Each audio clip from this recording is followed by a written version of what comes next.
Magandang araw mga boss. 200 plus lang po ang minipan na ito pero malakas siyang humangin tsaka matagal siyang malobat. Testing po natin, gamitan natin ng pansukat ng lakas ng hangin para makita niyo siya kung gaano kalakas ang hangin. Ang speed po nito ay 1, 2, 3, 4, 5. 5 speed po ito. Tapos check na rin natin pagkatapos nito kung anong klaseng battery ang nakalagay dito. Bubuksan na rin natin ito pagkatapos matesting yung hangin. Yan, makikita niyo po sa display kung gaano kalakas ang hangin, number 3.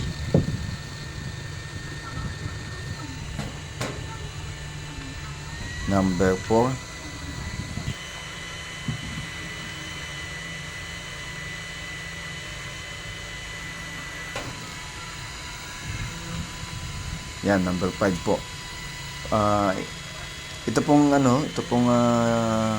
minipan na ito ay may kasama na ring lanyard para pwede mo siyang isabit sa leg kung naglalakad kayo o may ginagawa ka, hindi mo siya pwedeng hawakan. May kasama na siyang lanyard.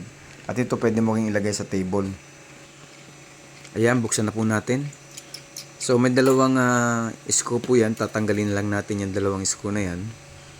Tapos gumamit tayo ng isang manipis na metal o flat na screwdriver na pwede nating isuksok dito sa ibabaw.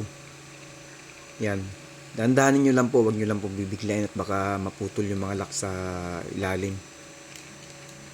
So yan, sundan nyo lang po yung pag tatanggal nyan kung paano bubuksan.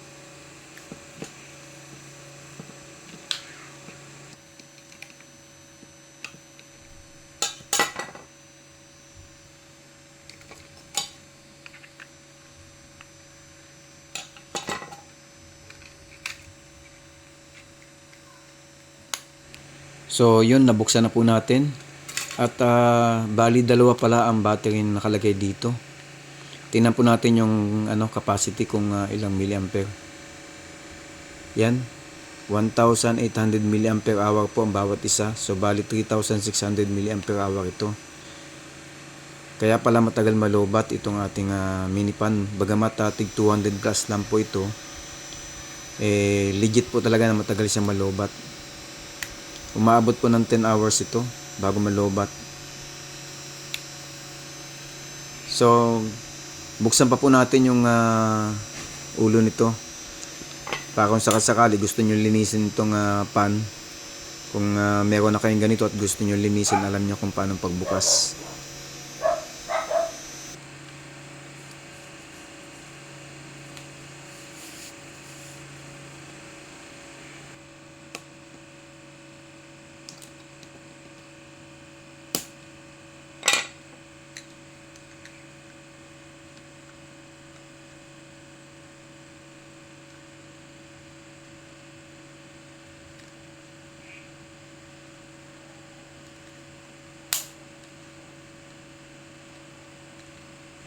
Sa mga hindi pa po naka-subscribe, baka pwede pong makisuyo sa inyo, pa-subscribe na po ng ating channel. Pa-suporta na lang po para sa mga susunod pa mga videos, baka sakaling may mapulot kayong konting kaalaman sa bubukas at pag-repair ng mga minipan.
Okay, salamat po muli sa mga nanood ng ating video. Sana po may natutunan kayo kahit konti dito sa aking ginawang video tungkol sa mga mini pan.